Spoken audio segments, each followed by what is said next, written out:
Gotita de esperanza en medio de las tormentas. Reflexión diaria de Monseñor Marco Antonio Merchán Ladino, obispo de la diócesis de Vélez, para alimentar nuestro espíritu y animar nuestra confianza en Dios nuestro Señor.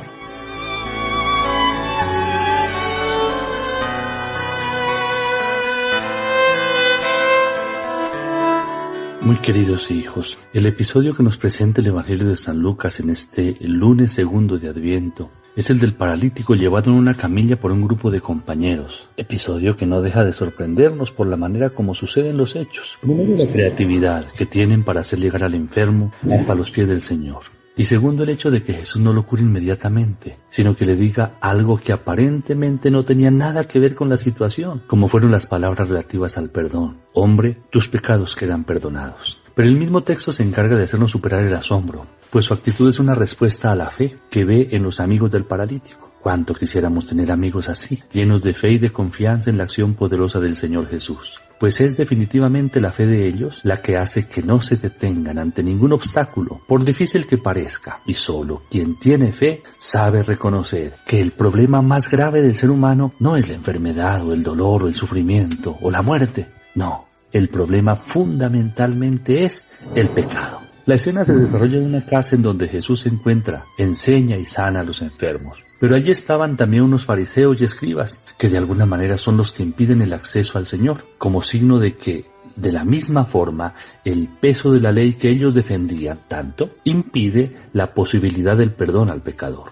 Aparece de pronto en la escena un paralítico. La parálisis es símbolo de lo que hace el pecado en el ser humano. Lo inmoviliza, lo hace incapaz de moverse hacia su propia y verdadera casa, que es la misma del Padre Celestial, que dicho sea de paso, es el pecado, el que nos impide reconocerlo como nuestro Padre. Los amigos que lo llevan representan a la Iglesia, que mediante la fe lleva a todos hacia Cristo, fe auténtica, que hace actuar como Jesús el buen pastor, que carga la oveja sobre sus hombros, y al Cordero de Dios que se carga sobre sí el dolor del hermano y al mismo hermano de ser posible. Pero el acceso está impedido por un círculo cerrado de fariseos y escribas. Diríamos que es el Evangelio de la Misericordia encerrado totalmente por la ley. Pero ellos no se quedan ahí. Se las ingenian. Si la barrera de la ley es insuperable y según ella ningún ser humano puede ser salvado, nada impedía que la gracia que viene de lo alto lo salvara. Y esto es lo que hacen. Desde lo alto, desde el techo, con la ayuda de la gracia, llegan hasta el Señor. Con el Señor Jesús ya no es el hombre al servicio de la ley, sino que el hombre pasa a ser el centro del corazón de Dios, la razón de ser de su venida y de su entrega en la cruz. Jesús ve la fe de ellos, no es una fe cualquiera, sino aquella que supera todos los obstáculos, y ante esa fe responde, tus pecados te quedan perdonados. Si el pecado es el fracaso del hombre que por miedo se ha apartado y escondido de Dios, y ha reemplazado a Dios por nuestro ego, con el que centrados en sí mismos luchamos desesperadamente por salvarnos a toda costa,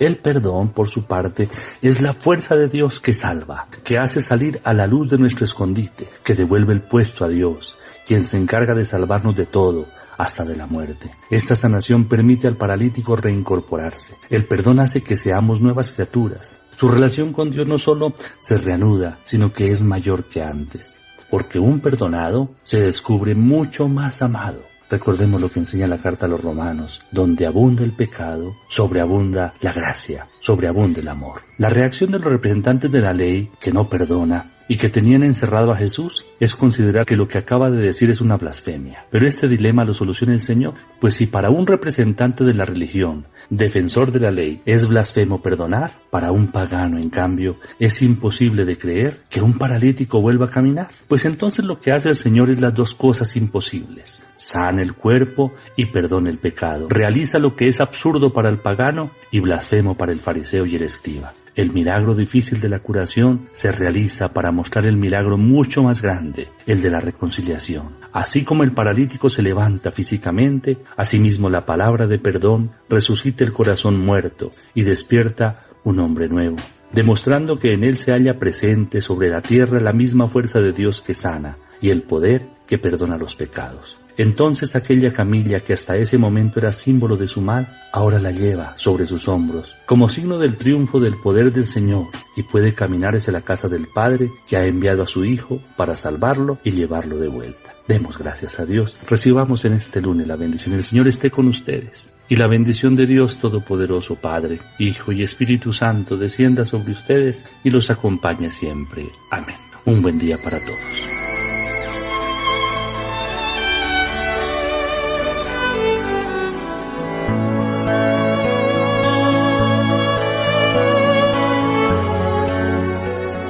Gotita de esperanza en medio de las tormentas.